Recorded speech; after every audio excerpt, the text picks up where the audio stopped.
দুই ঠিকাদার গোষ্ঠীর দাপাদাপিতে বৃহস্পতিবার দিনভর উত্তপ্ত হয়ে উঠল কৈলাসহর শহর। ৩০ লক্ষ টাকার কাজের টেন্ডারকে ঘিরে গোটা শহর এলাকায় বিরাজ করল তীব্র আতঙ্ক।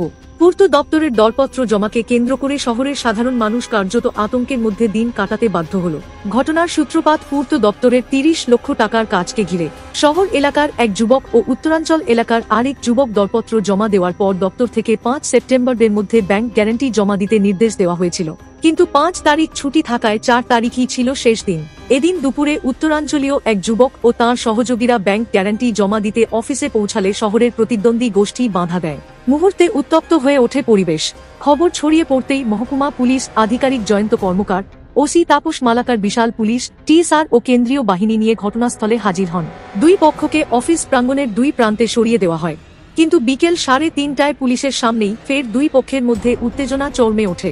এক পর্যায়ে উত্তরাঞ্চলীয় গোষ্ঠী পূর্ত দপ্তরের সামনে রাস্তায় বসে পড়ে অবরোধে। অবশেষে বিকেল ৫:৩০টা পর্যন্ত ব্যাংক গ্যারান্টি জমা পড়েনি। পূর্ত দপ্তরের দরজা বন্ধ হয়ে গেলে কার্যত ডেডলাইন মিস করল উত্তরাঞ্চলীয় গোষ্ঠী। পুলিশ অবশ্য শেষ মুহূর্ত পর্যন্ত পরিস্থিতি নিয়ন্ত্রণে রাখলেও শহরবাসী দিনভর আতঙ্কের ছায়ায় কাটাতে বাধ্য হয়। প্রশাসনের চোখের সামনে এমন টেন্ডার দখলদারির নাটক রীতিমতো প্রশ্ন তুলেছে নিরাপত্তা ও আইনের শাসন নিয়ে। আজকে দুপুর 12টার সময় আমরা খবর পাই যে কৈলাসহর পিডব্লিউডি অফিসে কিছু লোক জমায়েত হয়েছে এবং কিছুটা উত্তেজনা ছিল। তখন আমাদের থানা থেকে বড়বাবু এবং সিআরপিএফ, টিএসআর পুলিশ বাহিনী এখানে আমরা মোতায়েন করেছি এবং দুটো পক্ষ ছিল, দুই পক্ষকে আমরা দিকে সরিয়ে দিয়েছি। বর্তমানে পরিস্থিতি শান্তিপূর্ণ আছে, ল অ্যান্ড অর্ডার একদম ঠিক আছে, কোনো ধরনের কোনো অপ্রীতিকর কোনো ঘটনা এখানে করা যাবে।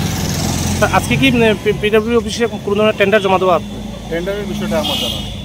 আর দুই পক্ষ বলতে কারা হচ্ছেন? আবার আমরা এসে দেখছি যে দুই পক্ষ ছিল, আমরা দুই পক্ষকে দুই দিকে সরিয়ে দিয়েছি।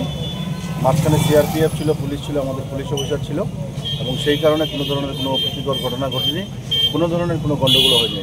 এখন পরিস্থিতি শান্ত এবং স্বাভাবিক আছে।